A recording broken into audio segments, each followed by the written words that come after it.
What does an interstellar visitor want with a red desert that's been dead for 3 billion years? Let's not pretend the puzzle is smaller than it is. 3i Atlas isn't drifting, it's behavior. And when you line up its behavior against solar system geometry, one destination keeps sitting in the crosshairs: Mars. Start with the blunt facts we're allowed to say out loud. The official story paints a tidy, harmless portrait.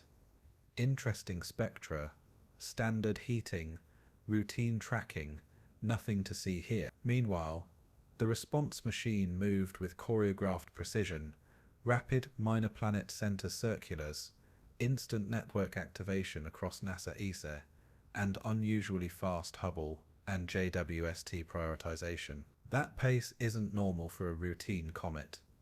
It's the tempo of a pre-rehearsed playbook. Now ask the only question that matters. Why Mars? Because Mars gives you coverage and leverage. If you're navigating on purpose, the red planet offers a 4-for-1, a clean gravitational bend without the deep well of Earth, occultation geometry for hiding or shaping transmissions behind a planetary disk, frequent Earth-Mars communication windows with predictable light time, and two oddly helpful escorts, Phobos and Deimos, for low-power station-keeping experiments or radar laser calibration trials. If you wanted to test signaling, reconnaissance thermal management, or propulsion trims in a way that looks natural, the Mars neighborhood is a cheat code. Telemetry-adjacent clues point the same way. Multiple radio facilities allegedly saw narrowband behavior around the hydrogen line and, crucially, directional intensity changes as the object's attitude shifted. Natural comet emissions are messy and isotropic. Directional lobes and periodic modulation scream intent, not chance. In parallel, reports describe complex, multi-band structure, more like engineered comms than plasma noise, including carrier-like features and digital-style encoding. That is not how rocks sneeze gas. If you're sending, receiving, or simply probing how our networks react, Mars is a perfect stage. The DSN and allied dishes constantly pivot between Earth orbiter traffic and Mars relay duty, a directional, intermittent signal that brightens when the object presents a specific face would be easiest to test as those arrays retarget Mars. The claim that some of these emissions sat inside deep space comm allocations, the very bands our interplanetary networks use, is the kind of detail engineers notice and bureaucrats try to bury. Thermal behavior fits a rehearsal, not a reaction. Publicly, everything is vanilla: solar heating up, cooling down, move along, but the pattern insiders whisper about looks like management, neat cycles, sharp boundaries, and transitions that seem to anticipate environmental change rather than lag behind it. Natural bodies soak and radiate.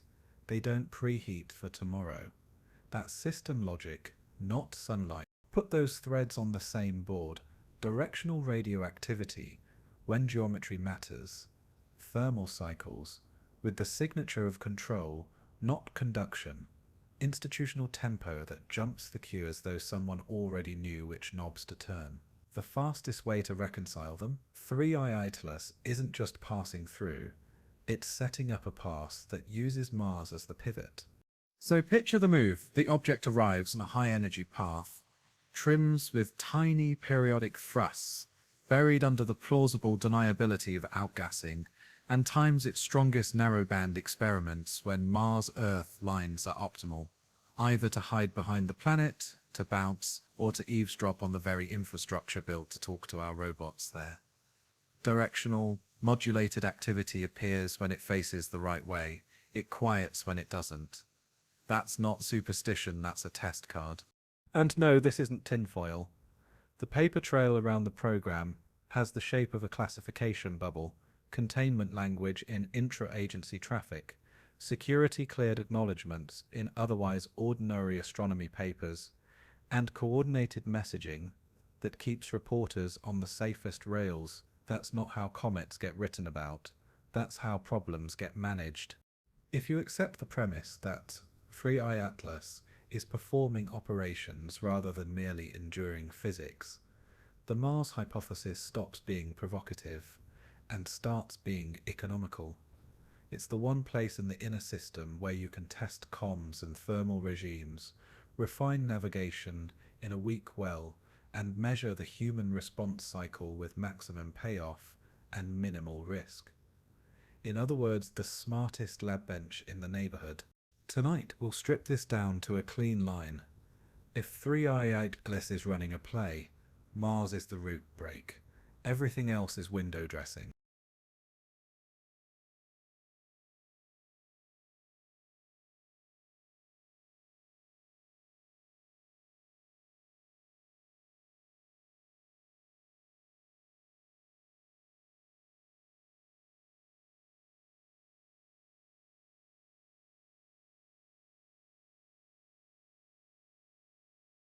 Let's build the case the way mission designers do with calendars and angles. The alleged radio oddities didn't arrive as static miracles. They came as events narrowband at 1.42 GHz, on for hours, then gone. Later redetections, again not random but timed, intensifying when the object's orientation matched specific relative angles. Natural coma physics doesn't do on-off with attitude. Antennas do. If you lay those events against Earth, Mars 3i geometry, 3 operational windows jump out. Occultation and edge-on passes. When 3i/ATLAS can place Mars between itself and Earth, any line of sight emission can be gated by planetary limb. That's textbook for calibration. Edge-on gives an instantaneous hard cutoff you can use to measure your own beam shape and timing jitter. Directional periodic behavior around those windows would be exactly what you'd expect if the craft, yes, use the word, is mapping how our receivers and automations react when something mysterious blips at the band we treat as sacred. The reports of deliberate-looking transmission bands and modulation patterns reinforce that reading. DSN retarget and load peaks. When DSN complexes swing between Mars relay and deep sky programs, RF contamination risks and protocol shift spike. Not in space, but in ops. That's when a directional test signal, riding the hydrogen line or adjacent protected windows, would be maximally educational about our scheduling, our interference rejection, and our appetite for declaring instrumental. The fact that several sites reportedly entered communication blackouts during sensitive intervals is not a thing you do for a comet. It's what you do when you don't want labs to cross-confirm in real time. Mars-side thermal deltas. Thermal anomalies that lead insolation curves, not lag them. Look like preconditioning before higher heat load, or a controlled cooldown prior to shadowed phases. If you're going to skim a tenuous dusty atmosphere, shadow the planet, or align near Phobos/Deimos, running thermal margins ahead of the environment keeps your systems quiet and your signatures low. The insider's summary is blunt. If accurate, those thermal patterns are evidence of active regulation, not passive radiative balance. Institutional behavior mirrors the geometry. Priority Hubble time inside, what observers describe as a shockingly short approval pulse. JWST interruptions to chase spectra that couldn't wait. Synchronized radio networks configured like a directed campaign, not a casual look. When administrators move faster than the manual says they can, it's either panic or rehearsal. What about content? The signatures reportedly include multi-band structures and stable carriers with overlays that behave like digital encodings, redundancy you'd need for low SNR, long baseline links. Those aren't plasma burps, those are choices. And when analysis teams start to look less like comet people and more like comms engineers and SIGINT specialists, the subtext stops being subtle. So what's the Mars use case? Relay characterization. Mars is already humanity's busiest interplanetary hub. If you want to learn how a young civilization moves bits across tens of light minutes, you camp near its busiest rotor and watch. Beam shaping against a disk. A planet gives you an absolute broadband knife edge. You can map side lobes, latency and error correction under a clean occulting body. Navigation in a shallow well. Small, deliberate accelerations are easier to hide near a low-gravity world, where tiny vector trims look like outgassing.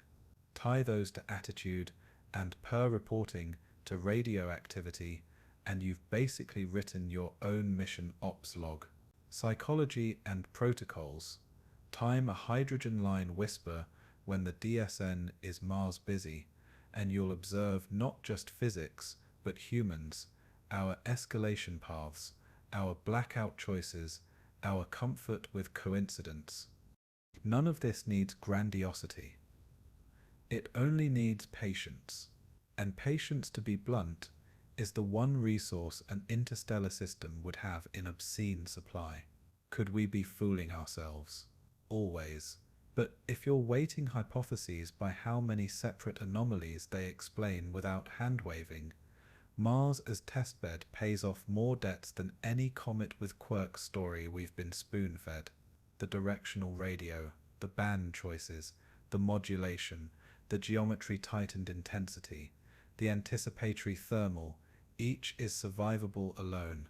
Together, they feel like a plan. There's one more layer, the messaging discipline, coordinated talking points, unusually long acknowledgement sections thanking security-cleared contributors, and FOIA-redacted nuggets about containment and inter-agency comms. That's what you get when the facts are too hot for the press kit. So, what does 3I/ATLAs want with Mars? A mirror, a shield, a router, a ruler, all the boring, practical tools you'd use to measure a network, not a temple to land on. Mars isn't a rendezvous, it's a reference surface. And if we keep watching with the right expectations, we may catch the next calibration step as it happens. Close your eyes for a moment and imagine the red planet not as a destination, but as an instrument, not a place to plant a flag, but a device you can hold up to the light and use to measure the room. If that is the frame, Mars stops looking lonely and starts looking useful. That is where the trail of 3I/ATLAs keeps leading, again and again, like a compass needle that refuses to settle anywhere else. Think about what Mars gives you before you even arrive: a predictable sky clock, clean geometry, a world that tilts and orbits in ways we have mapped to absurd precision. Every point in its dance has a known light time. Every face of its rusty globe has been photographed, probed, and radioed by our machines. If you are trying to do careful work with beams and heat and timing, you want certainty. Mars is certainty. You also want quiet. Earth is a loud room. Our magnetosphere hisses. Our ionosphere bends and mutters. Our cities throw radio like confetti. Mars is a whisper by comparison. Thin air. No oceans to smear thermal cycles into mush. No thunderstorms that punch static across a continent. A craft like 3I/ATLAS would not need to shout. It could speak softly, and the room would still hear. Now picture the choreography. The object does not need to park. It does not need to risk a deep dive. It only needs to fall past on a line that gives it good angles at the right moments. As it turns, narrowband features brighten as if a face has rotated into alignment. When the face turns away, they fade. You are not watching a rock exhale. You are watching a hand test fingertip pressure against a surface. Mars can be that surface. The planet's limb provides a knife edge. Its moons provide moving calibration dots. Phobos cuts a quick shadow. Deimos makes a slower mark. Against those edges, you can map your own beam shape, latency and response. You can watch the human routers on Earth scramble to interpret the blip that appears when Mars happens to be in the line. You learn as much about the watchers as you do about the sky. Everything around Mars is set up to teach. Our deep space dishes spend a lot of their clock time talking to that world. Orbiters use it as a hub. Rovers lean on it as a relay partner. Schedules are tight. Handoffs are delicate.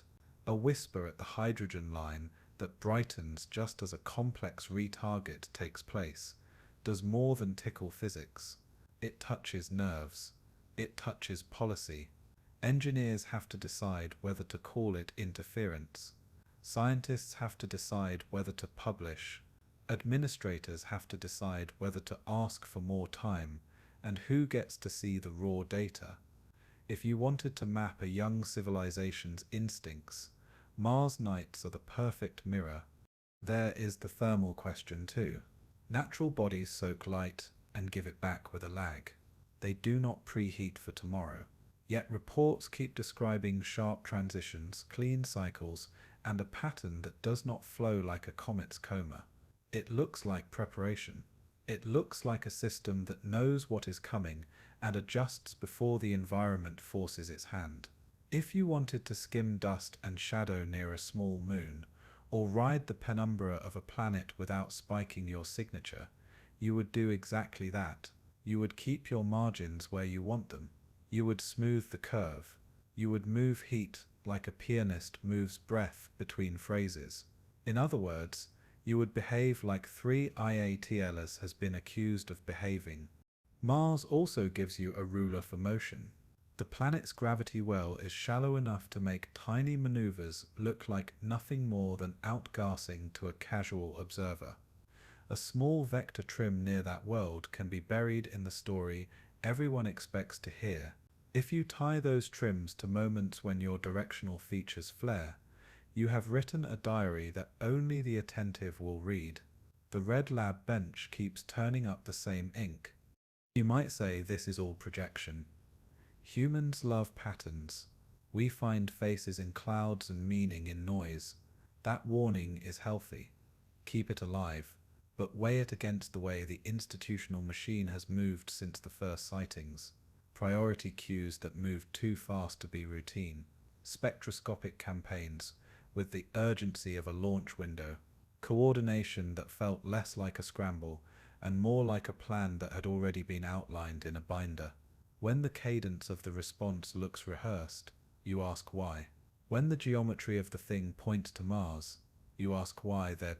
The simplest answer is often the one a mission designer would give, because Mars is the best place to learn the most while risking the least. Think about the moons again. Phobos hangs low and moves fast, like a metronome running a beat for experiments that need quick cuts. Deimos is slower and cleaner, good for longer baselines. Against that backdrop, a directional emitter could draw lines on a blank page, turn a few degrees, watch the limb erase a carrier, turn back, catch the limb, bring it back, like a curtain rising, tie that to deep space antenna schedules, and you have a living laboratory that runs itself every few days. No landers, no fuss, just geometry and patience.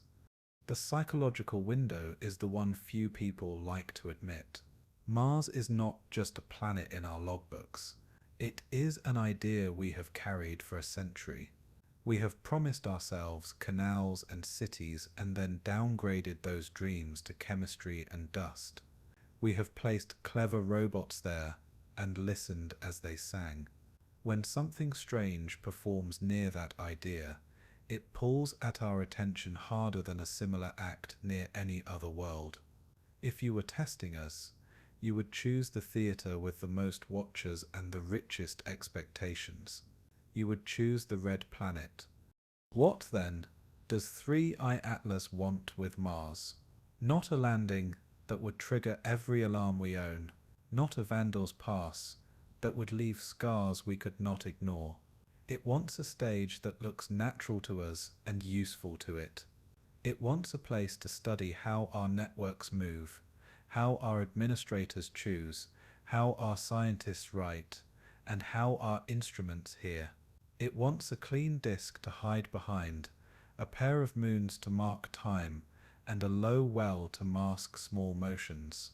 It wants the one world in our neighborhood that we have turned into an ongoing conversation, because the best way to learn a language is to sit near the busiest cafe and listen. You can hear the discomfort in the official words. Careful language about routine phenomena. Polite acknowledgements that tiptoe around anomalies. Thank you notes to teams that do not usually get named. Redactions that look less like privacy and more like heat shielding. None of that proves intent. All of it reveals pressure. Pressure often points to the truth faster than any single plot or graph. So hold the image steady. A dark object turning in sun. A set of narrow lines brightening when the face is right. A thermal signature that moves ahead of the environment. A planet's edge acting like a razor of light. Two tiny moons drumming a rhythm that you can fold into a schedule. Earth dishes that swing and lock, while people count seconds at their consoles.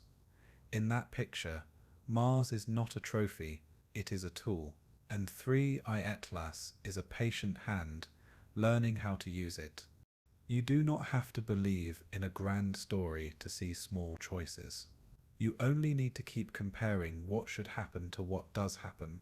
So far, the object keeps writing the same sentence in different handwriting. The sentence ends at Mars. Breathe in. Let the dust of that world settle in your thoughts. Breathe out. Let the picture sharpen just enough to hold without strain. In the next chapter, we will trace the human side of the timeline. Who moved first? Who hesitated? Who pretended the notes were ordinary when the tempo said otherwise? We will follow the clock through nights when the dishes pointed red and the screens glowed a little brighter than usual. Begin with a clock. Not the one on your wall, but the one that lives in mission rooms where time is written in green across dark glass.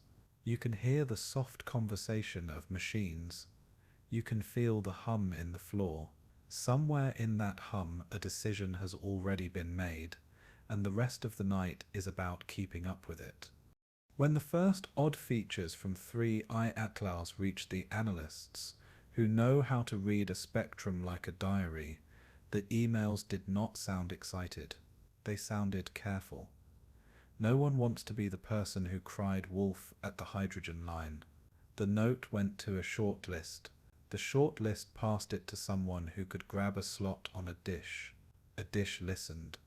The line brightened as the object rolled, and then softened again when the geometry slipped. The pattern repeated. It is the repetition that changes a late-night curiosity into a plan. Plans live in calendars.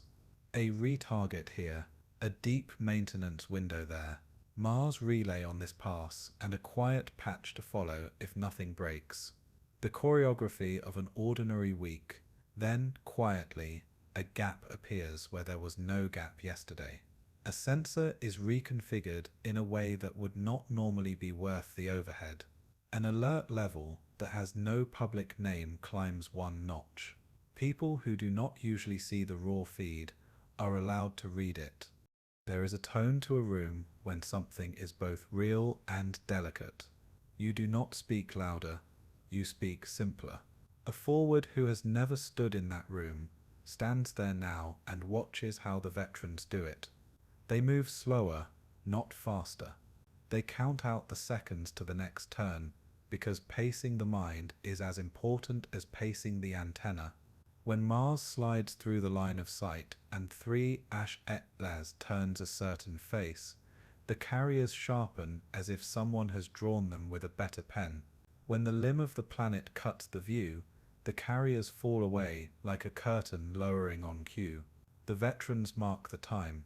The new person understands why the notches exist on the procedure binder.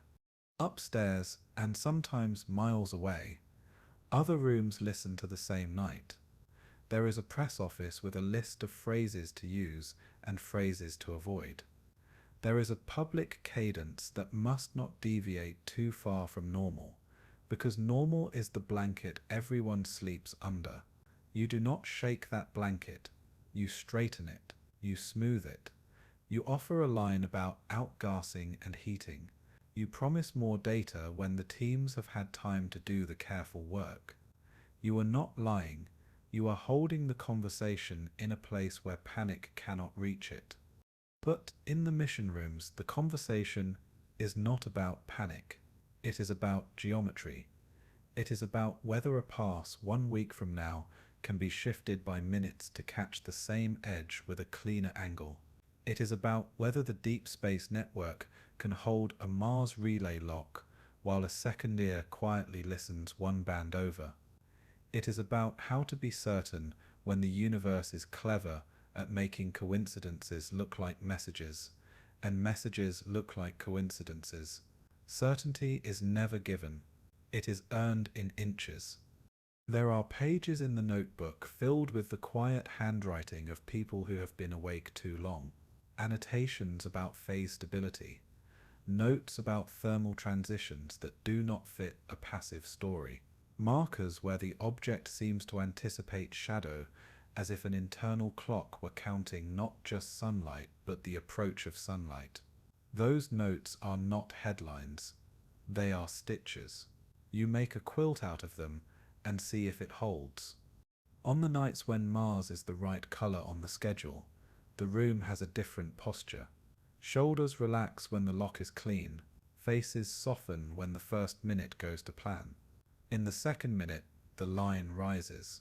In the third, someone calls the numbers with the voice of a person reading a weather report. The weather is strange, but the voice stays calm. You can do a lot with a calm voice. Decisions at this level are rarely yes or no. They are more like doors you crack open to see if the hallway lights are still on. You open a little space for a follow-up observation. You borrow 4 hours from a program that can afford to sleep. You ask a telescope that was supposed to look at a star to look at rock and ice instead. You do not say the word special. You say the word necessary. Necessary makes room. There is a human side to necessary. A person who has had a child recently is woken up and asked for a judgment call.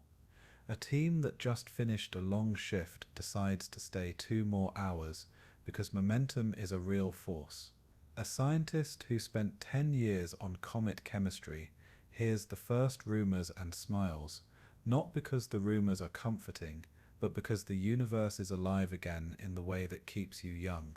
No one wants to be fooled. Everyone wants to be present if this is the night the pattern sharpens. Outside those rooms, the world is asleep, or pretending to be. Inside, Mars is a metronome. The planet swings through its role with a dispassionate grace. The screens fill with red and grey and thin black lines that say more than photographs ever could. 3i Atlas keeps turning, its faint signature brightening when the face is correct, fading when it is not. You can feel the room learning the object's pulse, breath by breath, pass by pass, as if you were learning a person's habits by how they enter a doorway and where they place a hand. The phone rings less as the weeks go by. The chain of contact has been shortened. The audience is smaller and more exact. There are fewer people to tell and fewer words to use. Everyone knows the choreography now. No one says the word extraordinary. The room has discovered that the fastest way to invite chaos is to use adjectives. So the room uses verbs: track, confirm, retarget, cool down, hand off. The verbs get you to dawn. And when dawn comes, nothing has exploded. No craft has descended. No trumpet has sounded from the sky. What we have is cleaner data and a few minutes of silence where the line should be. And then, as the limb slides, the line returns. The same rhythm, the same restraint, the same lesson. If this is a rehearsal, It is being conducted by a patient mind. If it is not a rehearsal, it is the most disciplined coincidence we have ever seen.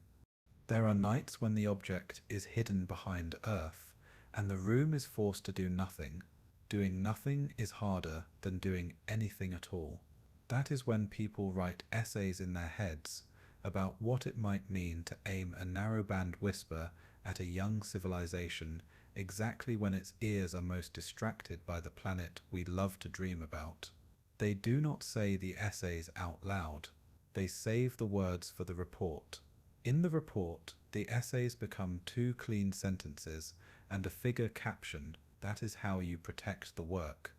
So the night shift keeps its rhythm. The dishes breathe. The planners push events on a calendar that never has enough room, and somehow always has exactly enough room. The public words continue to say the right bland things, because blandness is a safety net. And under the net, in the quiet, the notch marks on the timeline line up with Mars again and again, like beads on a string, like a melody you can hum, even if you have forgotten where you heard it first. When you step outside at the end of one of those nights, the sky looks the same. You can see Mars as a small red star, if you know where to look. You can tell yourself that you only moved a dish and wrote a paragraph. But the truth is, you shifted a little of the human story. You caught a whisper that was quiet on purpose. You learned that patience is a tool, not a virtue, and you decide to come back for the next pass, because the next pass might be the moment when the pattern is not just felt but shown. Take a breath. Let the hum in the floor fade. The day shift will read the logs. The world will keep turning toward the next alignment.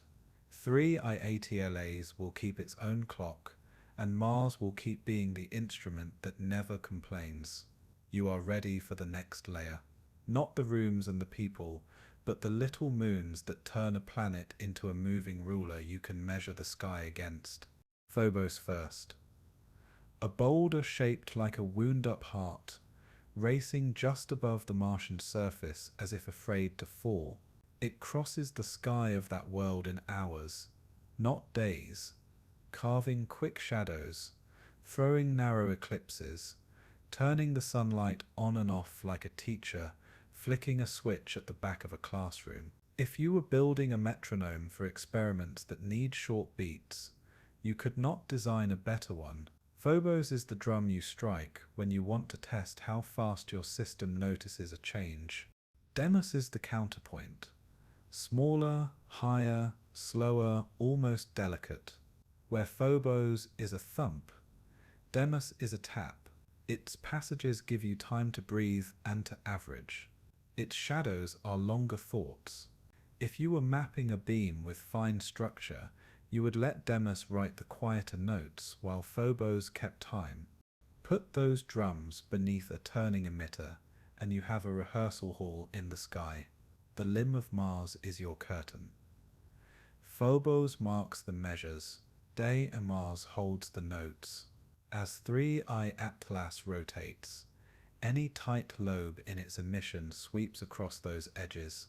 The result is a pattern of brightening and dimming with edges so sharp, they teach you about your own timing jitter and your own pointing. If you see the same crisp shoulder at the same geometry on 5 separate passes, you have learned that you can repeat your own performance on demand. Repetition is the beginning of control. There is more to the moons than simple rhythm. Phobos drags dust with it. The space near Mars is not perfectly clean. It is a thin chalk smear across a dark board. If you are patient, you can use that smear to see how your surface behaves under subtle stress. Do you shed heat evenly or in patches? Do you carry an electrostatic skin that wakes up when you cross a grainier lane? Do your panels, if you have panels at all, flicker in a way that tells you should change a material as soon as you have a port to dock it? A natural object coughs and does not care. A deliberate system listens for the cough and changes the way it holds its breath. Now draft an event in your mind. The geometry is right for a grazing occultation by the planet, then a quick notch as Phobos trims a fraction of the view, then open sky, then the planetary edge again. If you choose to transmit during this, the light curve of your carrier becomes a signature as distinct as a fingerprint. The limb writes the hard edges. The moon writes the small bites. The interval between those bites is a ruler. A person who sees only the light curve may call it weather in the coma. A person who also watches the clock and the angles will notice that the bites arrive when a certain face turns forward. That is a map, not a weather report. This is where patience begins to look like personality. Not a human personality, a mission personality. 3IATL does not need to do everything once. It can do a simple thing many times and learn more. It can wait for the long arc of a Deimos season. It can dance with Phobos in weeks where the human calendar has holidays and power budgets, and budgets of the other sharper kind. Those constraints are not a disadvantage. They are observables. They are reasons to note when we blink and when we stare, and how long we keep our hand on a knob, when we tell ourselves we are hands off. We should talk about thermal flow again, because the moons teach that lesson too. Phobos can drop a small shadow on a path 3IATLR's plans to cross. If the object warms slightly in anticipation, then cools before the shadow arrives, you learn how much of its heat is behavioral and how much is environmental. If the adjustments are regular across multiple passes, you have proof of discipline. Discipline is what separates a craft from a stone. None of this requires a landing. None of this requires a stunt. The literature loves a stunt because a stunt is loud. But the smartest moves in space are quiet and repeated until they stop looking like moves at all. The moons let you hide your practice in a drumbeat that looks like nature. Phobos is your fast head nod. Deimos is your slow breath. Mars is the stage where neither beat needs an excuse. Some nights the timing is not ideal. The dish you want is busy with a rover that cannot wait. The orbiter you hoped to borrow is over the wrong limb. In those nights the plan does not break. It stretches. You learn from the miss as much as the hit, because the miss tells you what the young civilization values when choices collide. Rock samples win over starlight. Other nights the schedule gifts you a perfect stack. Planetary limb Phobos notch, free sky Deimos shoulder limb again. You will not waste a night like that. You will write your name in the light without letters and let the recorders do their work. Over time, a body of evidence grows, not like a cliff but like a sandbar, 1 grain at a time.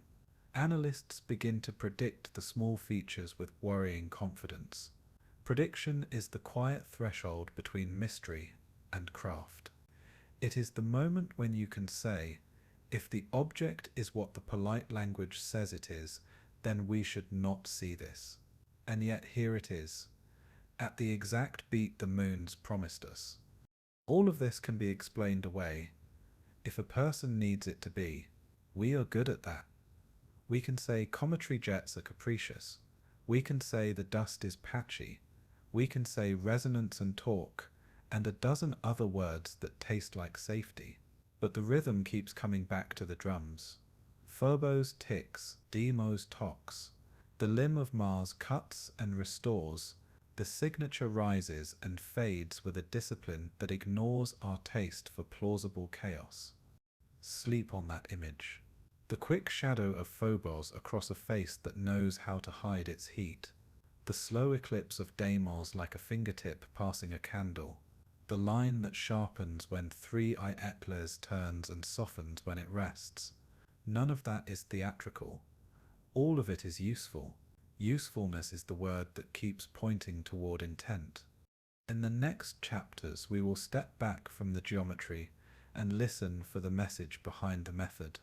Not a sentence broadcast into the dark, but the kind of message engineers understand, what frequencies are chosen and why, what timing says about patience and purpose, what restraint says about an assessment of risk, and where Mars, that red instrument we keep calling a world, sits in that assessment as more than a stage and less than a prize.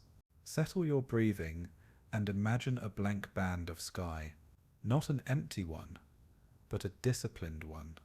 In that quiet, a single narrow thread of energy rises like a hairline crack of light under a door.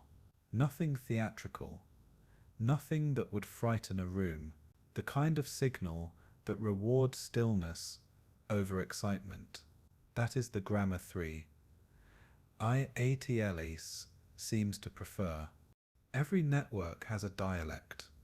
We build our interplanetary conversations around bands where physics is kind and where our receivers feel at home. We pick windows that slide through the ionosphere clean. We choose places near the hydrogen line because the universe is calm there and because our instruments were trained in that calm. If you wanted to pass a note without shouting, you would write in a dialect the listener already understands. You would place your whispers close to the places where our ears are already open. That is not bravado. That is empathy at a technical level. There is also the matter of timing. A transmitter that wants attention can blaze through the noise at noon. A transmitter that wants understanding waits for the minute after the handoff, the minute when a dish has found its lock and the human operators have exhaled. In that small valley between tasks, where minds are sharp and screens are uncluttered, a narrowband rise is less likely to be tossed into the bin labelled coincidence. The signal is not louder there. The listeners are. Picture the tone of the signal itself, stable enough to be a reference, modest enough to live inside our guardrails, clean shoulders that do not smear with thermal drift, edges that repeat like a patient teacher writing the same letter again and again until the student recognizes the shape. That is how you teach without speaking a word of anyone's language. You make a shape that cannot be mistaken for weather. You make it again later, and each repetition lands where the geometry says it must. Repetition becomes the dictionary both sides can use. Behind the tone there is discipline. Natural bodies sing messy songs. Particles collide and scatter. Thermal breath pulls lines wider and narrower as surfaces drink the day and exhale the night. But the most intriguing reports around 3 IATLAs keep returning to the same restraint. There is a steadiness that does not match the sloppiness of gas dragged from fissures. There is a refusal to smear when a turn comes. There is a cadence that keeps happening on the near side of Mars, and then happens again when the limb returns. If those notes are true, this is not physics loosed on its own. This is physics guided. The question is not whether a patient system could do this. The question is what such a system would be trying to say by choosing this method over any other. Loudness is wasteful across light minutes. Loudness is a risk when you do not know the listener's temperament. Loudness also collapses nuance into alarm. A patient system chooses something else. It chooses to match its pulse to the habits of the room. It chooses to hide the spectacular and foreground the reliable. It chooses to let the geometry do the talking, because geometry is the only language two strangers can share without a treaty. Think about the way we react to tone on Earth. A voice can use a single word to mean a dozen things. The meaning is carried by cadence. The same is true in skywork. A narrow line, held steady, told and retold at the same angle relative to a planet's edge, feels like a handshake given with a gentle grip. No squeeze to prove strength, no limpness to feign weakness. Just enough pressure to say we are here, we are precise, we are paying attention to the same clock you are watching. There are other choices buried in the choice of frequency. It is not only about being heard, it is about being measured. Place a line near the places where our deep space dishes are most comfortable, and you ensure that our analysis pipeline will treat it with care. The signal passes through filters designed for faint spacecraft. It passes into recorders with timestamps measured against atomic hearts. It lands on desks that have seen real telemetry and know the difference between anger and heat. Guide your whisper into that corridor, and you make it hard to discard. You make it easy to compare. You make it a citizen of a community that will argue over every spike and shelf until the shape of you is described in the margins of their notebooks. A cautious mind also considers survivability. The sky is not empty. Solar wind burrows into everything. Dust charges and discharges against surfaces that thought they knew their own behavior. An emission chain built for patience must be built for failure, and the simplest way to survive failure is to be trivial to recompose. A stable carrier with modest encodings layered on top can shed those layers under stress and remain recognizable. The core stays readable, even if the adornments are stripped by noise. The message in that architecture is humble and practical. We care less that you decode us than that you measure us without confusion. Now place that architecture back near Mars and consider the way patience plays off the planet's many clocks. There is the clock of rotation. There is the clock of season. There are the quick clocks of Phobos and the soft clocks of Deimos. There is our own human clock that tightens and slackens around work and rest, shift and handoff, budget and headline. A clever operator lets all those clocks beat at once and looks for the moments when their ticks line up, not for drama, but for statistical force. A repetition at an alignment says more than any single grand gesture ever could. Imagine the operators behind 3 IATLAs building a ledger that is not an engineering log but a cultural one. These are the minutes when the red world takes our eyes. These are the minutes when our ground stations gulp and breathe. These are the minutes after we publish, when we are willing to revise, and the minutes before we publish, when we are not. None of that is espionage in the ugly sense.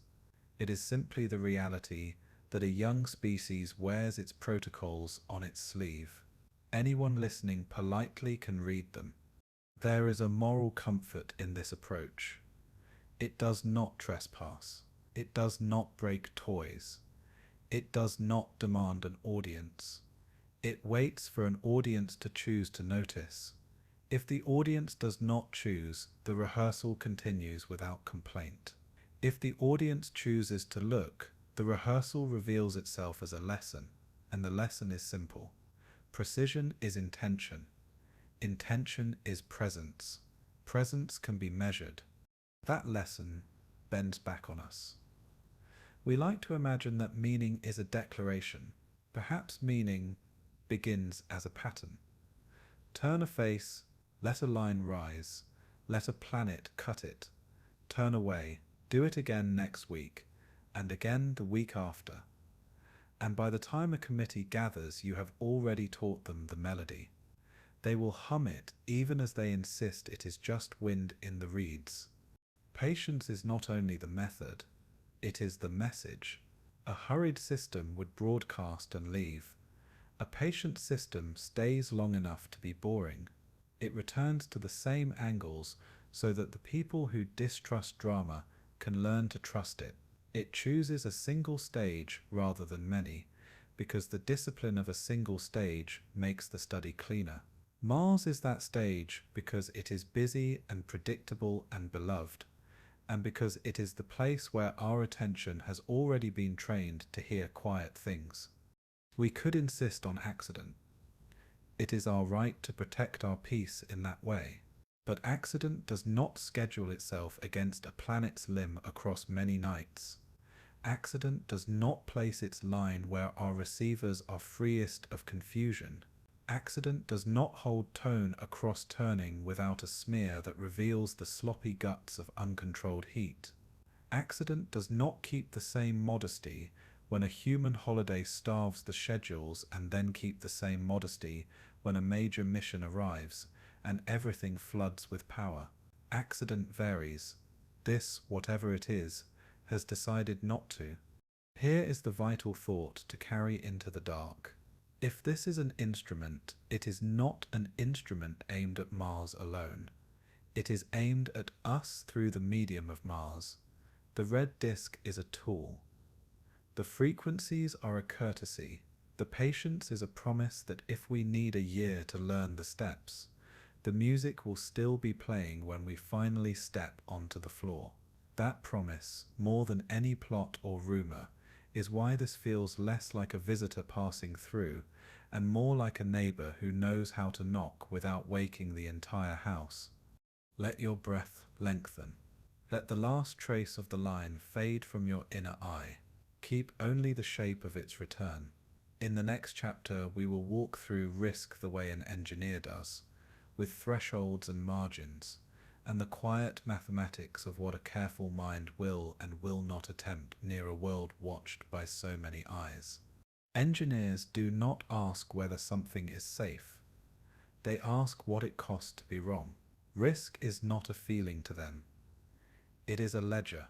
On one side, you place the benefits of an action.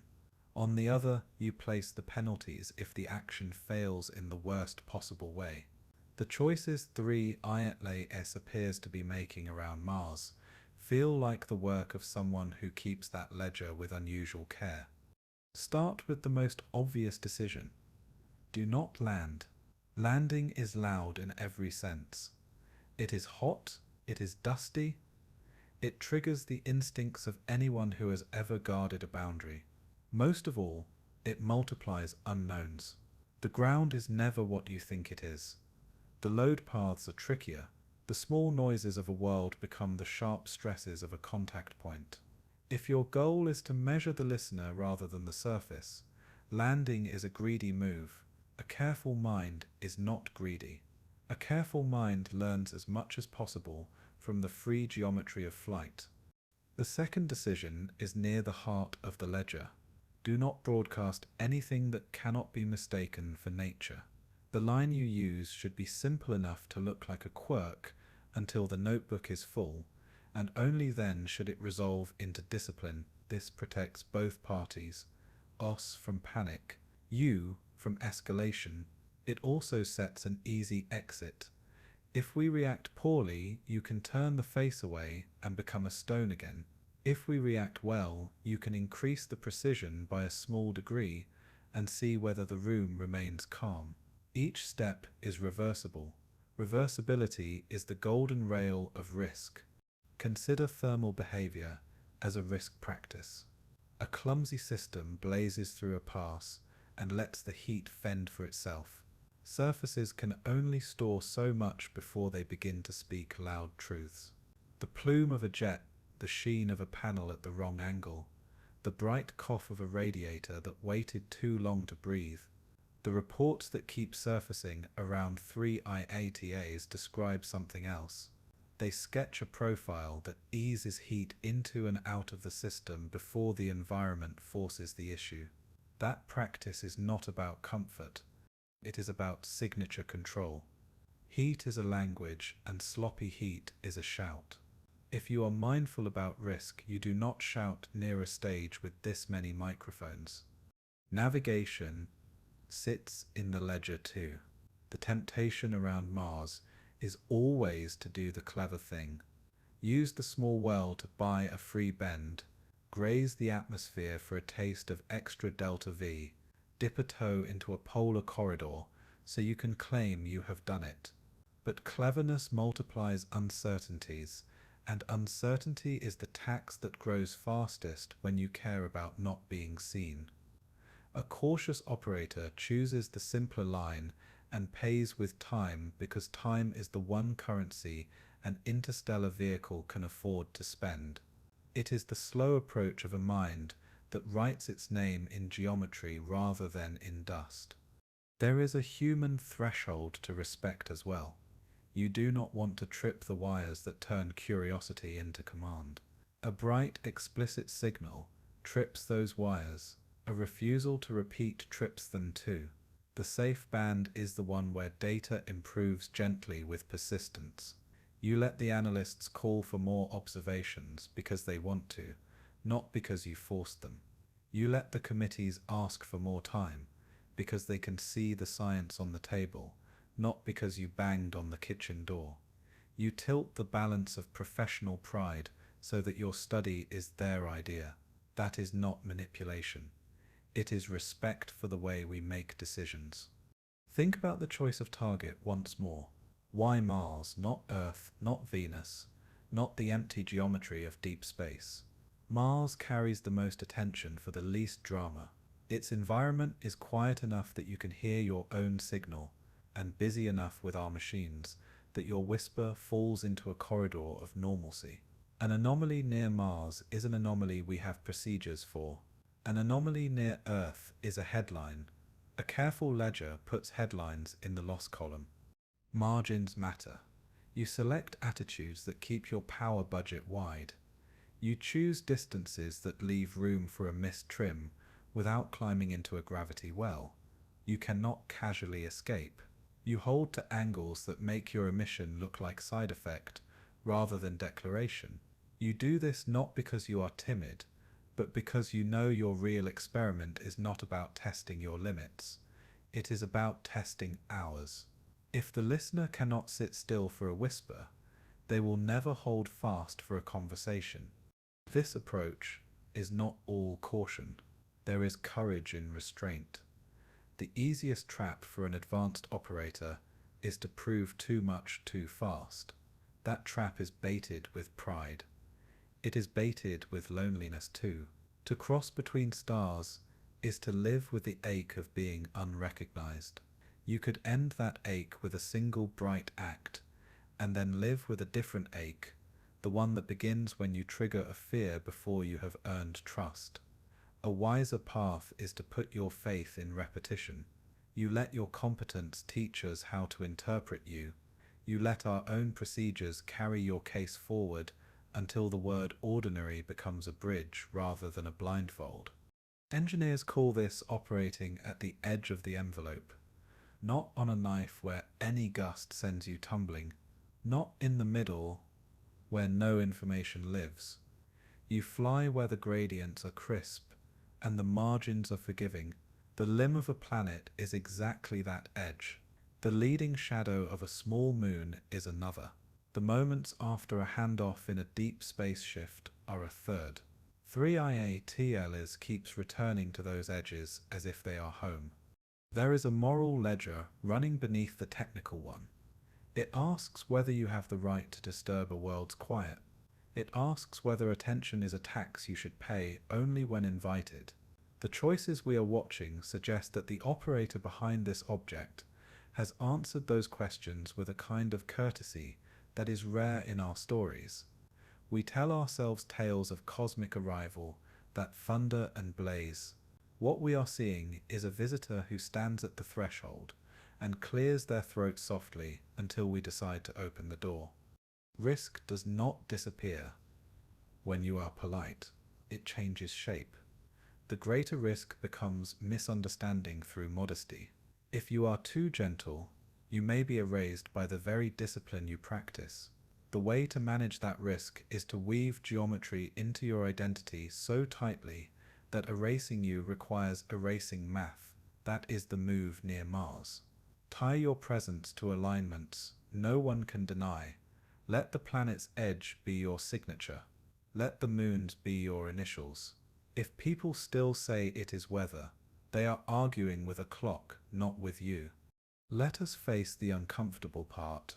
If this is intention and not accident, then we have already been evaluated, not judged in any grand moral sense, but measured for stability. Do we escalate when surprised? Do we coordinate when confused? Do we protect our instruments from our own curiosity? The answers to those questions live in our ops logs, in our request memos, in the tone of our public updates. If the ledger on the visitor's side is generous, it will have a note written in a neat hand. These people can learn. These people are slower than we are, but they hold a line when the line is important. Hold that thought, because it leads to the threshold ahead. At some point, a rehearsal must add a new instrument. The next step does not have to be louder. It can be the same music played through a second channel. A polar pass that gives a cleaner edge. A long season with Deimos that resolves the last doubts about timing jitter. A gentle nudge that uses Mars to rewrite a trajectory in a way so subtle we will argue with each other about whether we saw it. The safest next step is one that makes the story stronger without changing its genre. If we are wise, we will meet that step with our own form of restraint. We will let the data call for itself. We will widen the circle without widening it so far that the story leaves the hands of people who can hold their breath. We will publish the shapes and the times and the repeats. We will speak plainly. We will refuse the words that chase drama. Plain speech is not a surrender. It is an invitation for the next return. Stand at the edge of your own envelope for a moment. The part of you that wants a show is not wrong. The part that understands why a show is the worst possible move is not weak. Both can rest. What matters is the steady hand on the page. The next alignment will come. Mars will offer the same clean blade of shadow. Phobos will drum. Deimos will murmur. 3 Atlas will turn the face. That means yes. Breathe, let the ledger close for now. In the chapters ahead, we will look at meaning beyond method. Not a message spelled in letters, but the practical reasons a traveler might circle a red world and write their intentions in patience. We will ask what they want with Mars, and we will answer without romance, because the truth, if it is as simple as it seems, is already romantic enough. Mirror means reflection and shape. A planetary limb is as close to a perfect edge as nature gives you. Put a narrow line against that edge, and the light itself will sketch your beam for you. The cut is clean. The return is sharp. Repeat at different angles, and you have mapped your own voice in a frame that cannot lie. Mars is a giant optical bench in motion.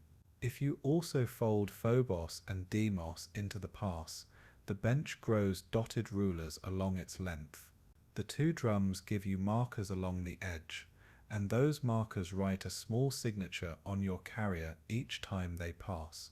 That signature becomes your own confirmation that the pointing is true and the timing is honest. You do not ask anyone to believe you. You make the planet draw the graph. Take the simple words first. Router, mirror. Ruler, shield. 4 tools. 4 ways to think about why a disciplined traveler would lean on Mars without ever touching its ground. Each word is plain, and each word opens a door. Router means traffic and timing. Our busiest interplanetary conversations pass through that red neighborhood. Orbiters speak to rovers. Deep space dishes speak to orbiters. Windows open and close. Handoffs breathe like lungs.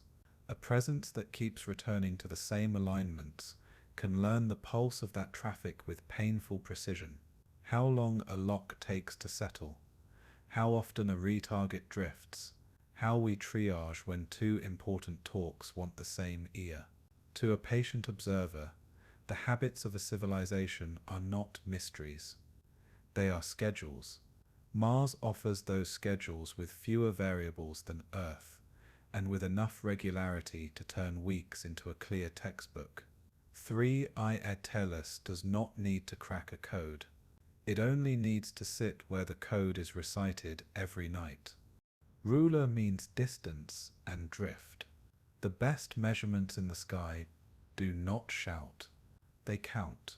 A steady tone that rises and falls with the exact cadence of geometry lets you measure changes so small that a casual observer will miss them. Over weeks, you can tell how stable your own turn is. Over months, you can tell how constant your own power is. Over seasons, you can tell whether the faint dust lanes near Mars scratch your surface, or leave it unbothered. Every notch on that ruler is carved by a red world that does not care who is watching. That is what makes it honest. 3. Atlas appears to prefer honest instruments.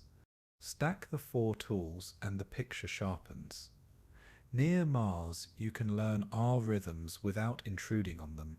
Measure yourself without asking for trust, and hide your adjustments behind a curtain that we already understand. The planet is not a prize, it is a workbench, a place to lay out parts and see which ones rattle and which ones sing, a place to practice without reputational cost. If later you choose to lift the curtain a little, you do so with fewer unknowns than when you arrived, and with a better sense of where our patience ends and our fear begins. Shield means discretion. When a planet's disk sits between you and a listener, the disk protects both sides. It hides the moment you stop. It hides the moment you start. It lets you turn without throwing a bright elbow into the room. If caution is a virtue you practice rather than preach, you use the shield whenever the next maneuver might betray a part of you that you have no good reason to share yet. Mars gives you an excuse to be quiet that looks like nothing more than night falling. A wise hand uses excuses that nature provides. There is also a softer current beneath the technical waterline, courtesy. You can interfere with a civilization in 100 clumsy ways without meaning to. Loud signals are clumsy. Stunts are clumsy. Landing is clumsy unless invited. Passing along the edge of a well-used stage and letting the geometry do your speaking is something else. It says, we are not trying to own your attention. We will be here when you are ready. We will be here when you are not. The instrument will remain steady either way. If this reading is fair, then the question, what does 3 Atlas want with Mars becomes lighter and heavier at once? Lighter because the answer is not conquest or secret base or any of the words that make headlines. Heavier because the answer asks more of us. It asks us to treat repetition as a statement. It asks us to respect modest competence as a form of speech. It asks us to take our own love for a red world and realize that love has made us readable. That is not a threat. It is a responsibility. Behind those tools sits an older motive, assessment, not moral judgment. Operational assessment. How steady are these listeners? How tidy are their logs? How do they behave when their favorite world is involved? None of that requires drama. It requires only patience and repetition. The cleanest readout you can get on a culture comes from watching it perform the tasks it already loves. We love Mars. We have built rituals around it. We keep our eyes there. The object has chosen to perform within our ritual rather than against it. That choice feels deliberate. This is not romance. It is craft. The craft belongs as much to us as to the visitor. We get to choose whether we meet patience with patience, whether we publish the shapes as shapes rather than turning them into theatre, whether we keep the instrument honest by refusing to demand a show. If we do that, the bench will stay open. If we do not, the curtain is always within reach, and the stage can fall dark without anyone needing to slam a door. So hold the small words. Rotor, mirror, ruler, shield. They look humble, they act like a plan. Picture the next months through the lens of those 4 tools. Rotor moments when our relays are busiest and our ears are most attentive. Mirror moments when the limb cuts the tone with a precision that makes committees nod. Ruler moments when Phobos bites the line just where the math predicted, and Deimos lays a softer shoulder across the pass. Shield moments when an entire maneuver disappears into the darkness of a planet's night and returns with no fuss at all. If the object continues as it has, that is the quartet you will hear, quiet and exact, played until even the skeptics know the tune by heart. Every rehearsal has seasons. Mars carries its own, and so do we. The dance between those calendars is where the next advances will hide. The plan is not to be faster or louder. The plan is to be clearer. Clarity grows in certain windows, the way frost grows on a window pane before dawn, patterned by the unseen currents of the room. There are the planetary windows, oppositions that pull Earth and Mars close, not just in distance but in latency, conjunctions that push them far and hide the stage behind the sun, equinoxes and solstices that slide the polar caps forward and backward across the disk, changing the reflective skin of the world and the thermal environment around it. If you were the operator behind 3 Iatelis, you would ride those seasons like tides. You would choose a set of passes in one geometry and repeat them months later in a different geometry, so that every claim could be tested under a new angle and a new light. Repetition across change is the gold standard of understanding. There are the clock windows of the small moons. Phobos keeps the short measures honest. Deimos gives you the long notes. The cleanest confirmation of intent will not be a single dramatic occultation, but a chain of modest notches spread across weeks where each notch lands inside the prediction envelope, widened only by known dust and known instrument drift. A sequence like that does not shout. It convinces. The next turn of the key will likely be a season where those chains are allowed to run without interruption, so that the resulting ledger is boring in the way only disciplined truth can be. There are our human windows, and they are as important as the celestial ones. A major mission arrival will flood the schedule and tighten margins. A lull after a landing campaign will open quiet hours where secondary ears can listen without guilt. Budgets change on a fiscal clock that has nothing to do with perihelion. Staffing ebbs when holidays arrive and flows when new cohorts finish training. A careful observer will choose to press when the rooms are most capable of subtle work and to recede when the rooms are stretched thin. That choice reads like kindness from the outside.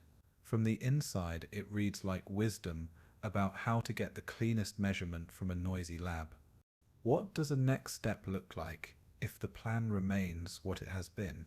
It looks like the same melody played through a slightly different instrument, a longer series near a polar limb to exploit the crisp contrast of cap against sky, a deep run with Deimos that lets the analysts publish time response curves with error bars, so small they make the cautious smile, a carefully placed period of silence that rests exactly in the shadow of Mars, so that the return edge is unmistakable, and the case for intent strengthens without any change in power. None of this requires a new trick. It requires better timing against the same clock. There is a temptation in all of us to demand novelty. We want the narrative to change costume so we can be sure it is not the same actor after all. The wise answer to that temptation is to let the costume stay. Let the confidence grow not through surprise but through consistency. The work we most trust in science is the work that becomes predictable. The same should be true here.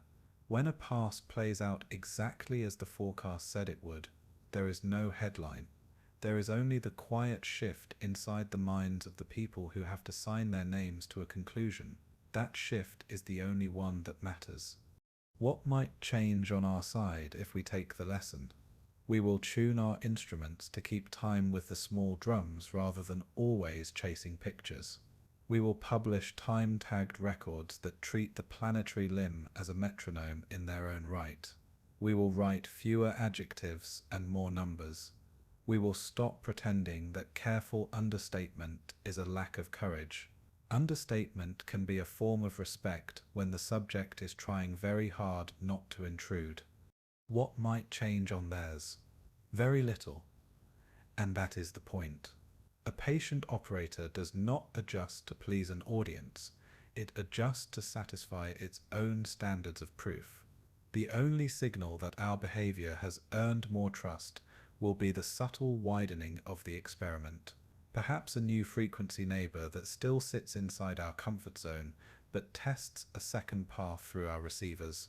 Perhaps a slightly sharper edge in the way the tone returns after a limb cut, as if the hand on the dial has more confidence in the room.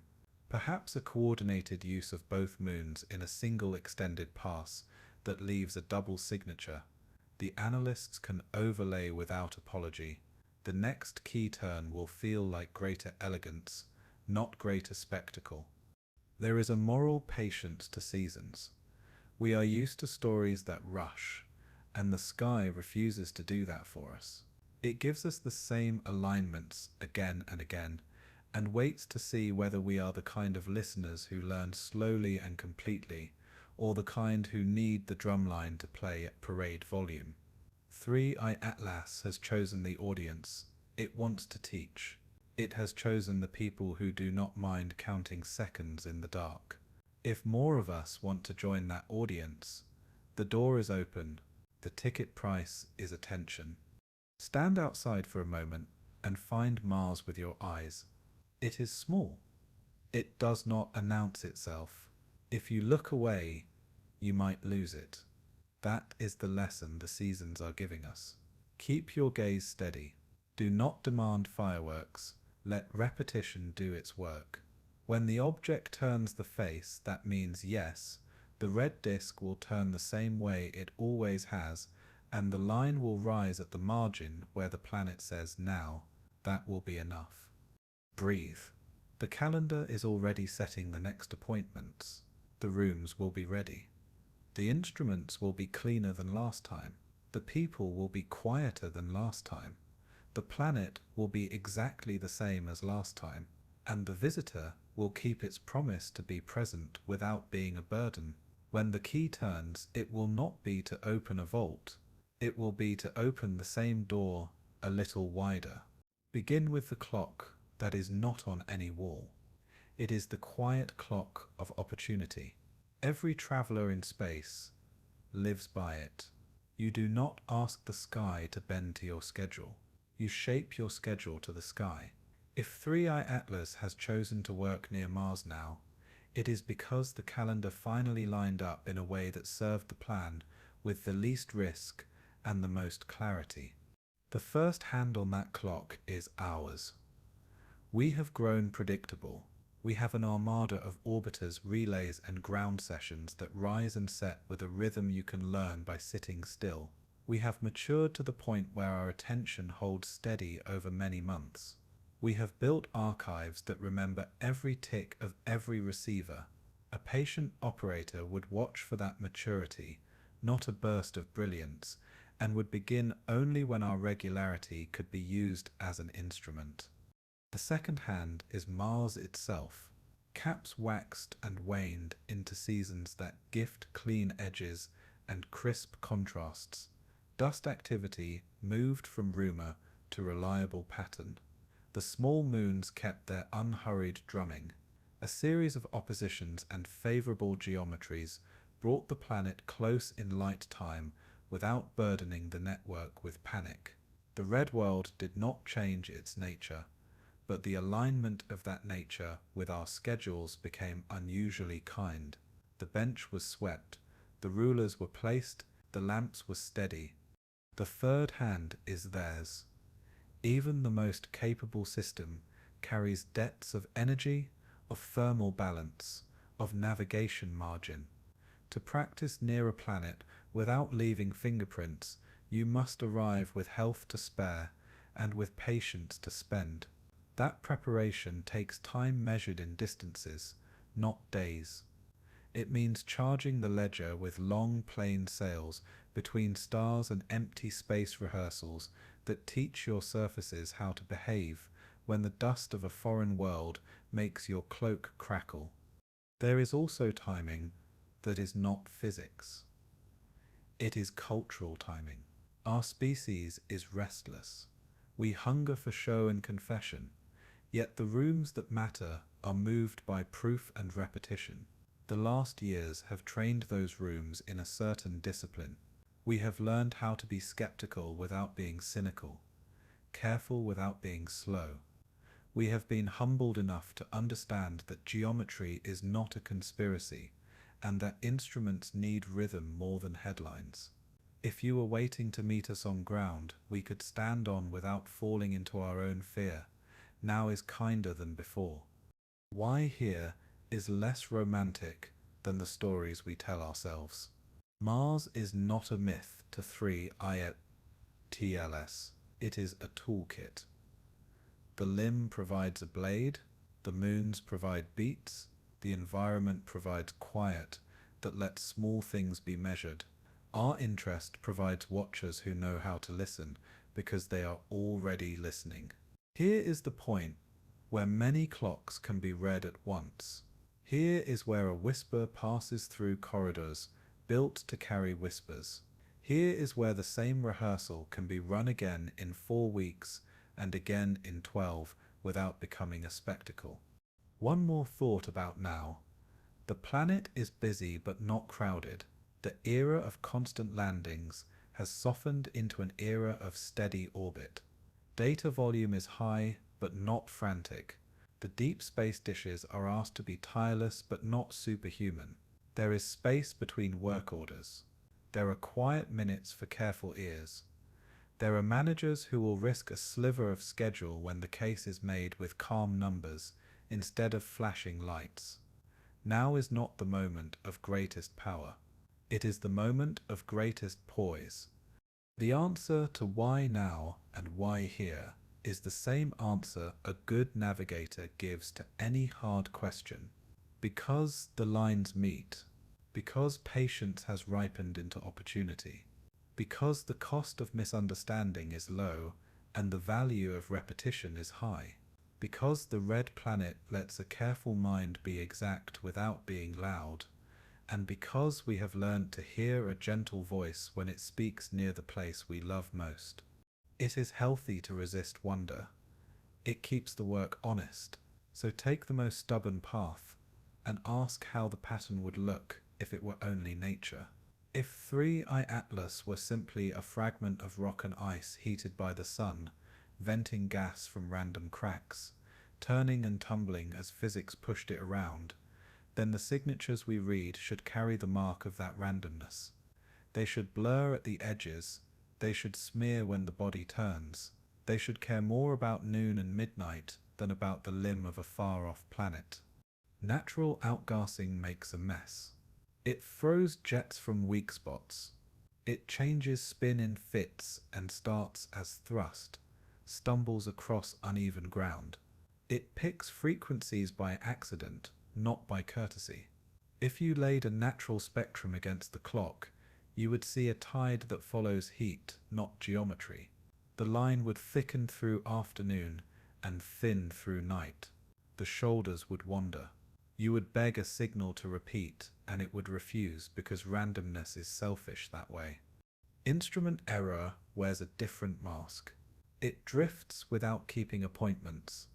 It is sensitive to maintenance more than to Mars. It rises when a receiver is warm and falls when the technician finally cleans a connector or calibrates a clock.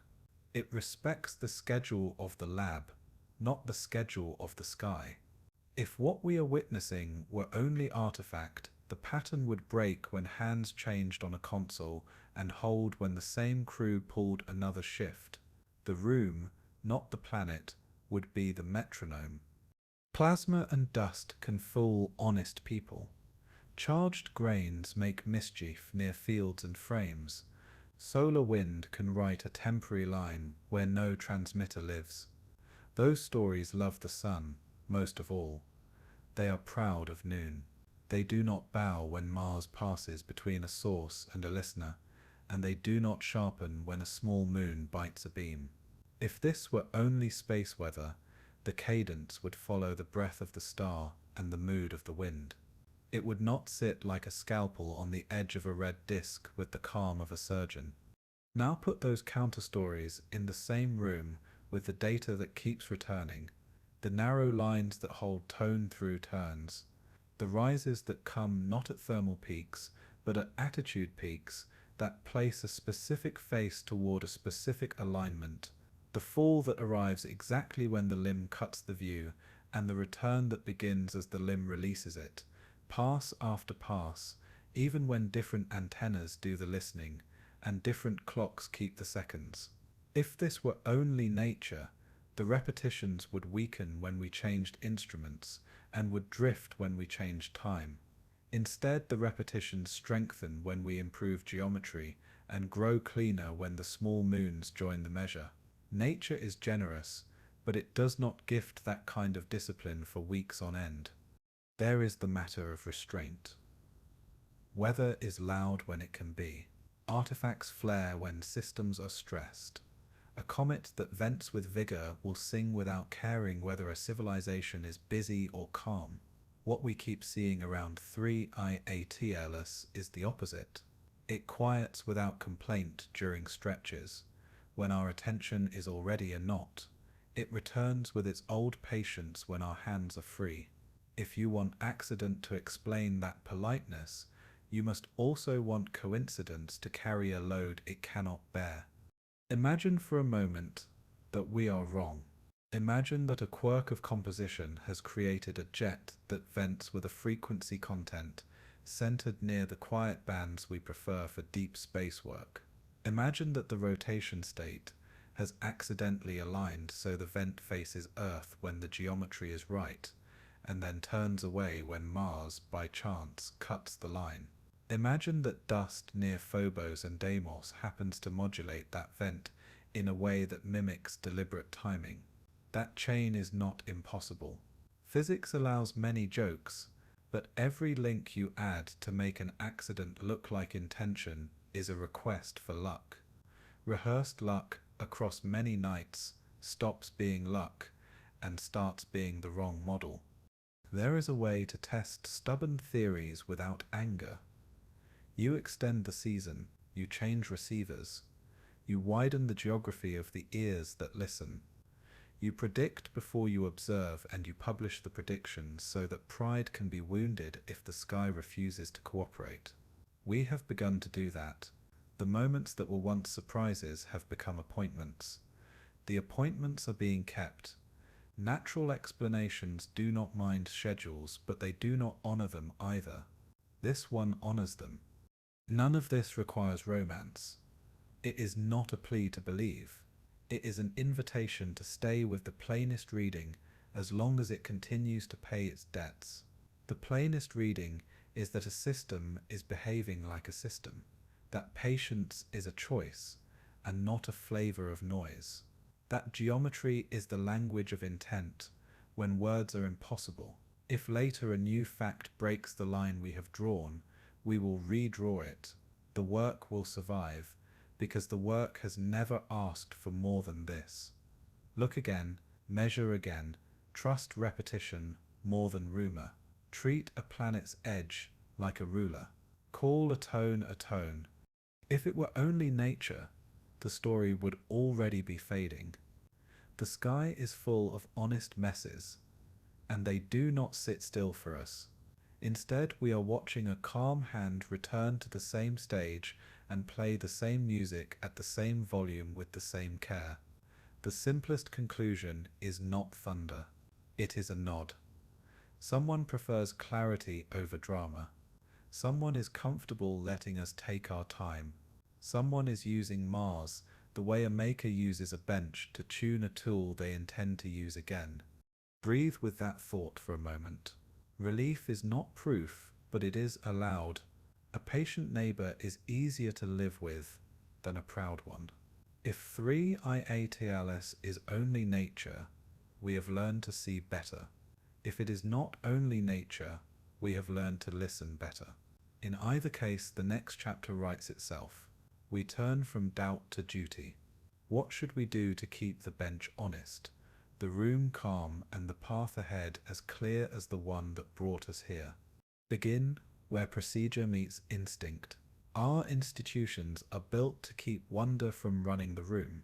You submit a request, you justify the time, You speak in the grammar of calibration and uncertainty. The process is meant to be slow on purpose, and yet when 3i Atlas entered our calendars, the system began to move like a person who already knew the route to the hospital. That is the first seam. Procedure did not vanish. It bent. Inside that bend, language changed. Public notes stayed mild. Private traffic became careful in a different way. Teams that do not usually share raw feed found a way to share it. People with line authority on unrelated programs were briefed without fanfare, as though the best time to widen the circle is the time when widening it will attract the least attention. This is neither conspiracy nor panic. It is the natural choreography of professionals who recognize a pattern that promises clarity if allowed to repeat. Stories hard set when repeated in a safe way. At first, it was only a few readers who knew the hours when Mars would give a clean edge and when the narrow line from 3i Atlas tended to rise. Then a second group learned the rhythm, then a third. Each time the signal behaved, habits formed. Habits are the true currency of belief inside technical rooms. You do not convince a skeptic with adjectives. You convince them by letting a forecast survive contact with the sky. Leaks happen along the edges. Where habit meets hunger, a phrase appears that does not read like a press office wrote it. A figure circulates with axes labeled for people who love timing more than color. None of this is malicious. Curiosity and pride pull on the same rope. When a team learns to predict a thing that once felt like chance, they want other careful minds to test their prediction. The leak is not the point. The sharing of a method is the point. Narratives stabilize around small promises that are kept. A quiet rise at an angle everyone can calculate. A clean fall when the limb of Mars does what limbs always do. A return as the edge releases the view. The promise is humble. If we plan for the geometry, and if we bring patient equipment to the party, and if we refuse to chase novelty, then the shape will show itself again. When a promise like that is kept 10 times, the internal story stops being whether and starts being how. How sharp is the edge today? How steady is the tone? How early does the thermal breath begin before the shadow arrives? There are professionals who resist the new story because they must. Their job is to guard against the human need for a plot. They bring up the mess a comet can make and the tricks an instrument can play. They ask for blind observations and for receivers that are as different as possible while still being honest. They slow the excitement to a tempo that science can dance to without falling. This resistance is not the antagonist. It is the safety line that keeps the climb from turning into a fall. You can feel the arc of acceptance by watching what people ask for next. At first, they ask for permission to look again.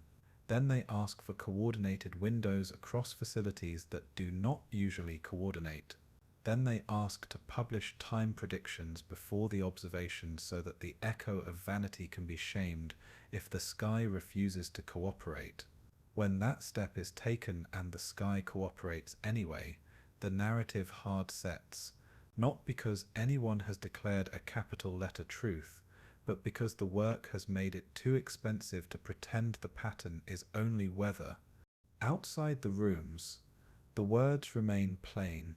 This is not dishonesty. It is stewardship. The public does not need theory before the technicians are finished counting edges and seconds. The public needs calm. Calm arrives through modest sentences that do not try to argue anyone into wonder.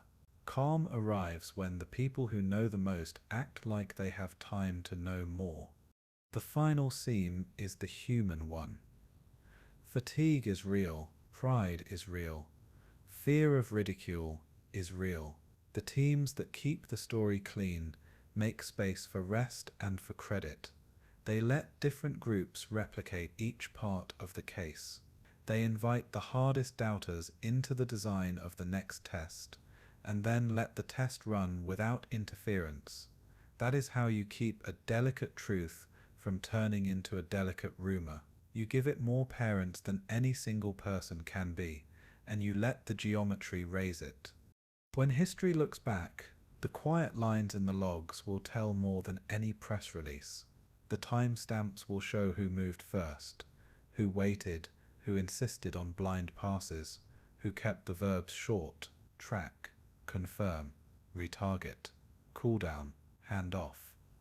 The words are small, the discipline is large. In the end, that is how stories become stable, not by proclamation, but by the slow accumulation of nights that did exactly what the math said they would do.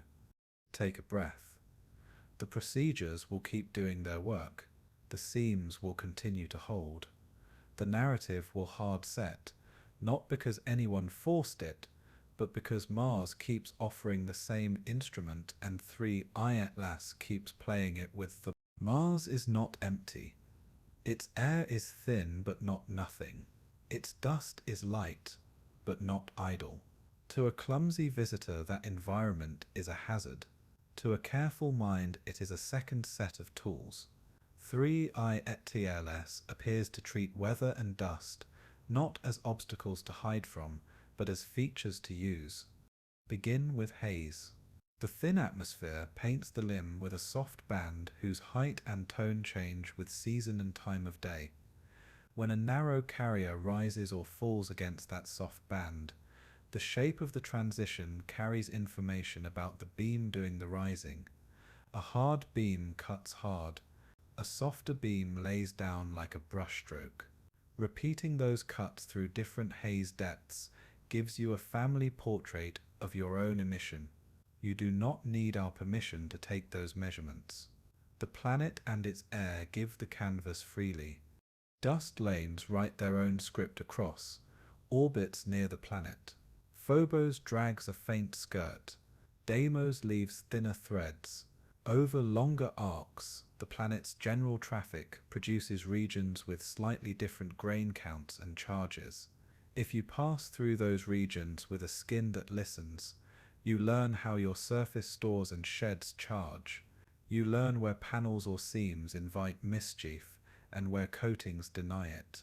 The payoff is not a spectacle. The payoff is a quieter thermal profile. 2 passes later, when the same region would have teased a less prepared system into a cough.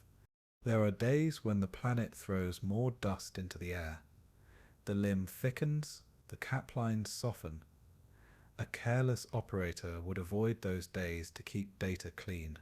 A patient operator enters them on purpose and repeats the same geometry inside the noisier environment. If the features survive, clarity grows. If the features soften, you learn how much of your signal's edge is yours and how much belongs to the sky. That is not a failure. That is calibration in the oldest sense. Measure the instrument with the world, and the world with the instrument at once. Thermal tides turn the ground into a slow bellows. Cold sinks at dawn breathe in. Warm plains in the afternoon breathe out. Ride those tides at fixed angles, and you learn how the planet's breath modulates the space just above the limb. The modulation rides on your tone like a faint ripple. By stripping that ripple out, you do not erase Mars. You subtract the known to reveal the part of the edge that belongs only to you.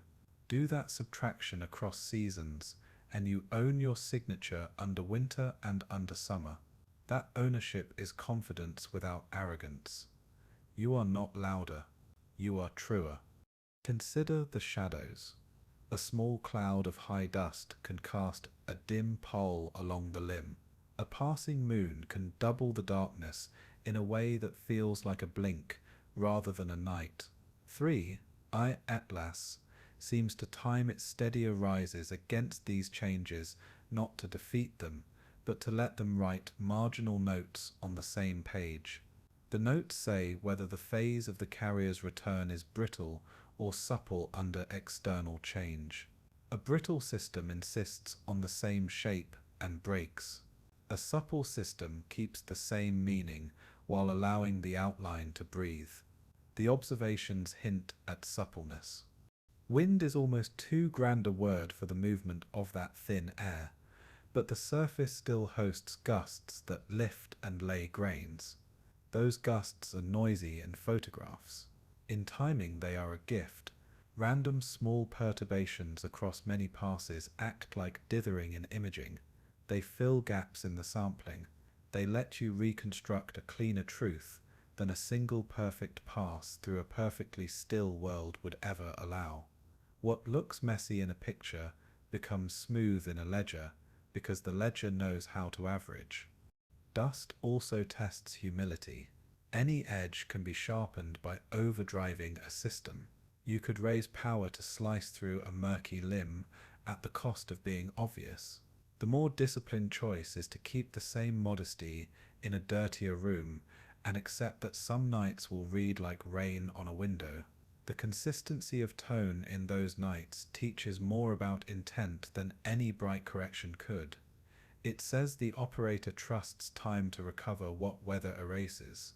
Trust is a kind of courage. There is a human lesson hidden in the dirt. We are drawn to photographs of storms that swallow the planet.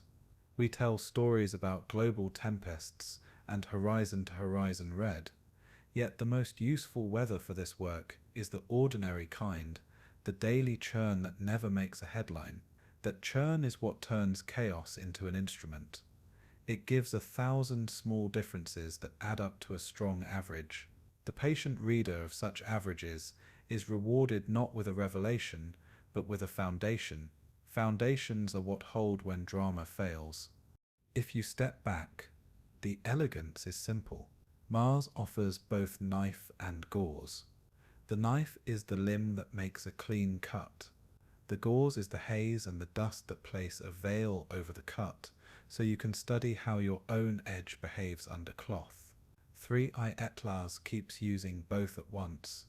The result is a signature that is not only repeatable in perfect conditions, but reliable in ordinary ones. Reliability is the goal. Reliability survives misunderstanding. Reliability survives rumor. Close your eyes and picture the planet at dusk. The limb glows. The high dust thins to a ribbon. Somewhere beyond that ribbon, an object turns a face. A line rises softly, holds, and then lets the planet's edge erase it without protest. The wind lifts a little silt, and then lays it down again. In that motion, the instrument and the world finish another lesson. Nothing dramatic, everything important. There is a way to enter a room that does not claim the room. You pause at the threshold. You let your presence be obvious to those who are paying attention and invisible to those who need their peace. If 3IATLS has a philosophy, this is the core of it. Consent is not a signature on paper. It is a geometry of behavior. It is the choice to make your existence measurable without making it inescapable. Begin with the easiest act of respect.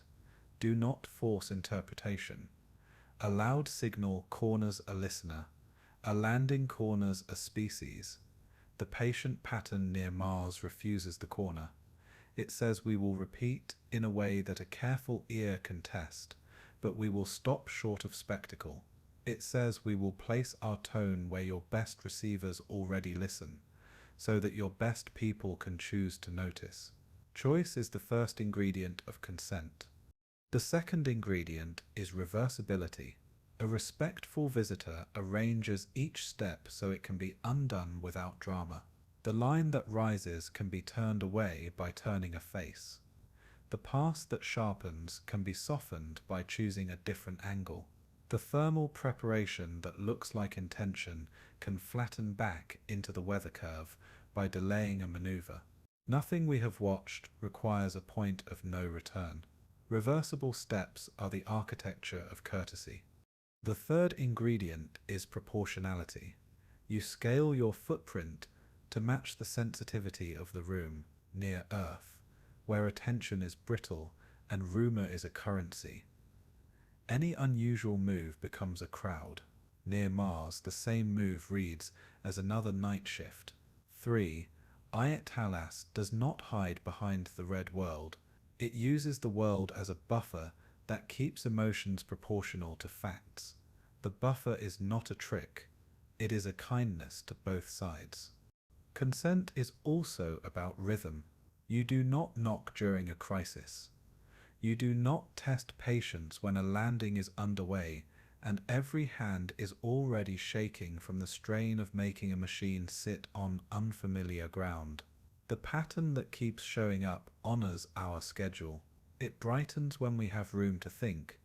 It quiets when our people are busy with other care. That timing is not servile. It is an assessment that courtesy is more likely to be recognized when the listener is not exhausted. There is a moral burden on us as well. Consent is a conversation, not a one-sided vow. If we want the pattern to deepen, we owe the same restraint we are being offered. We owe plain speech in our publications that neither hypes nor hides. We owe data that begins with time and geometry before it wanders into metaphor. We owe room for our doubters to ask for cleaner tests without being painted as enemies of wonder.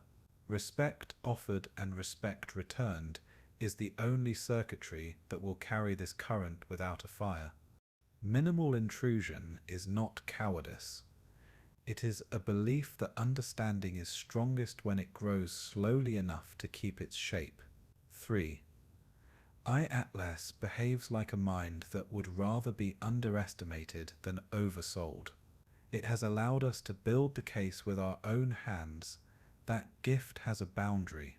At some point, we may ask for a gesture that goes beyond the limb and the drums. When we do, the only ethical way to ask is to tie our request to a geometry that protects the privilege of not watching.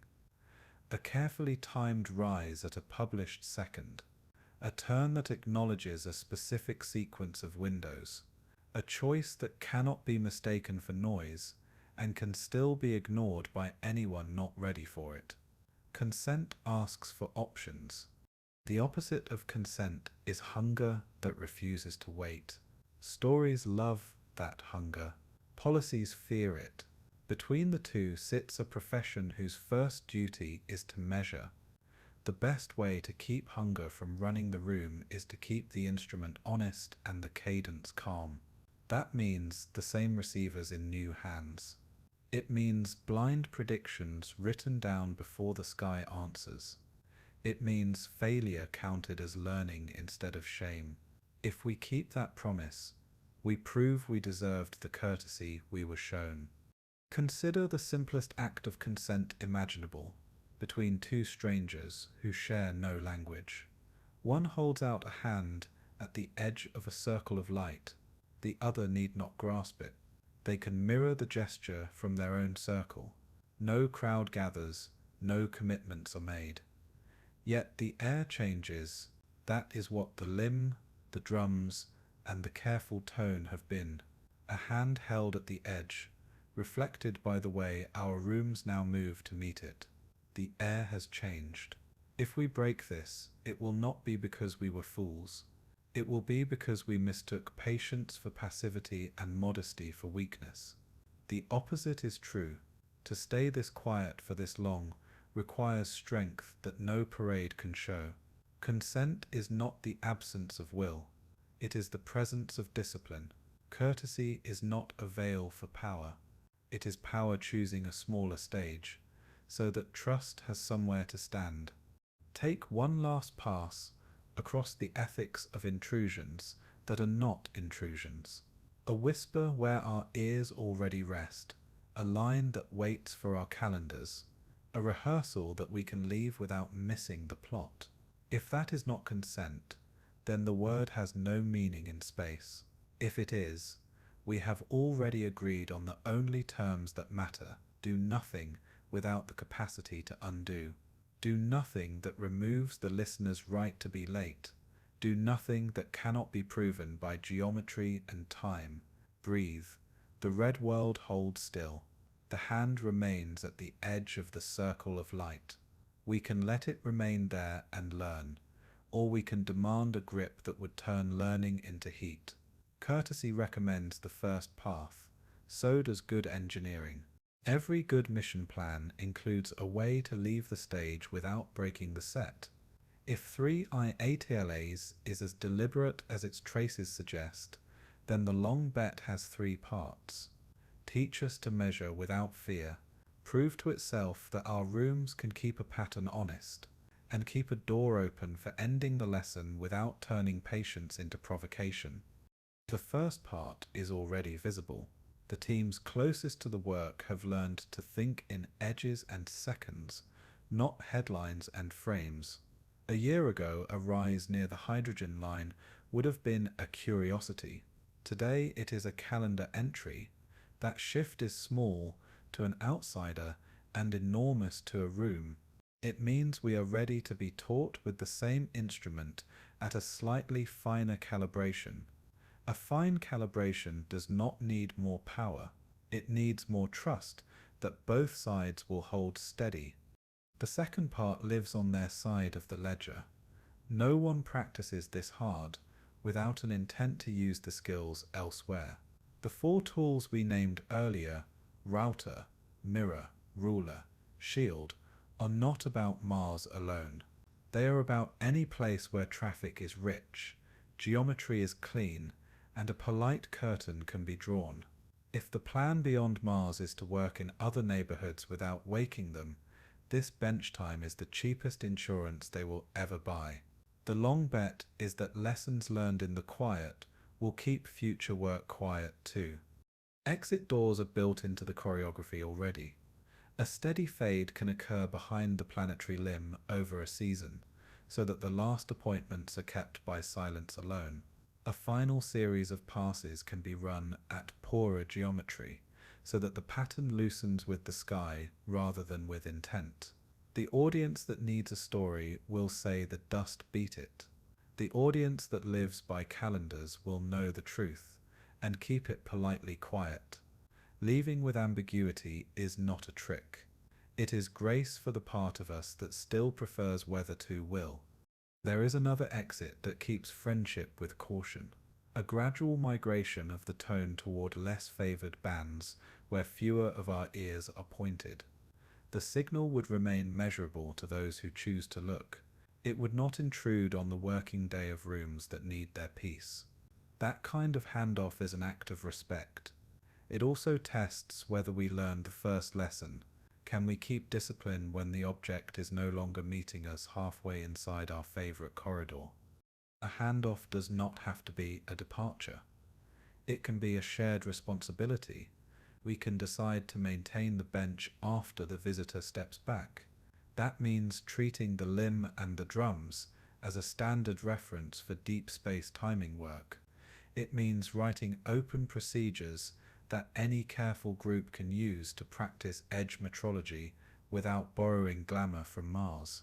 If we do this, the instrument remains honest for whoever needs it next, us or them or someone we do not yet know how to name. A graceful ending has markers. It arrives on the schedule it trained us to read. It leaves behind a paper trail that is boring to everyone except the people whose job is to keep instruments faithful. It provokes no policy crisis because it never provoked a policy crisis in the first place.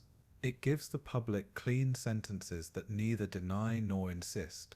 It gives the rooms that did the work a pride that does not need applause. We already know how to do this. We do it every time a mission retires with dignity. The long bet includes other futures. Perhaps the rehearsal never ends. Perhaps the object becomes a seasonal constant, a thread in the quiet hours of Mars work that our successors treat the way we treat stars used for calibration. If that is the path, the dignity is the same. Discipline is the same. Consent is the same. The tone still rises at the edge. The edge still says now. The rooms still say copy and keep their voices level. Or perhaps the bet matures into a small widening that we barely feel. The same tone at the second alignment that uses a polar limb we have not exploited before. The same restraint in a small new neighbor of the band, a coordination of both moons in a single extended pass that draws an unmistakable double signature in timing and depth. Not because someone wanted applause, but because the instrument called for a last test to close a chapter. A good handoff ends on competence rather than on spectacle. We have our own exit doors to manage.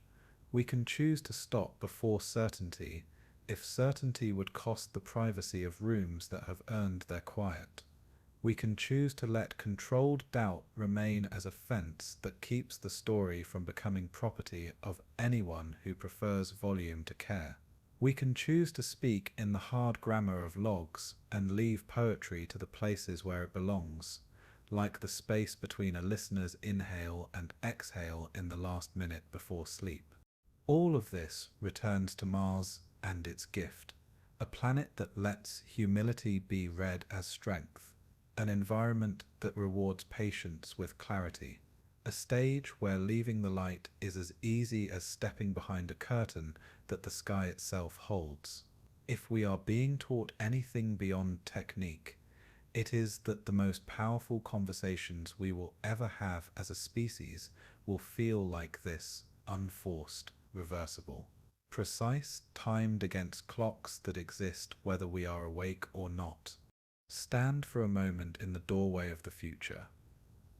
This implies there are other benches in other neighborhoods. There are other rooms that will learn to count edges before they count likes.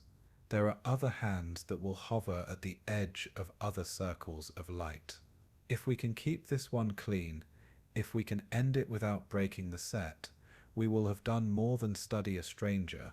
We will have learned a way of speaking in the dark that will serve us long after names have changed. This is the moment to stop circling and say it plain. The evidence has never shouted.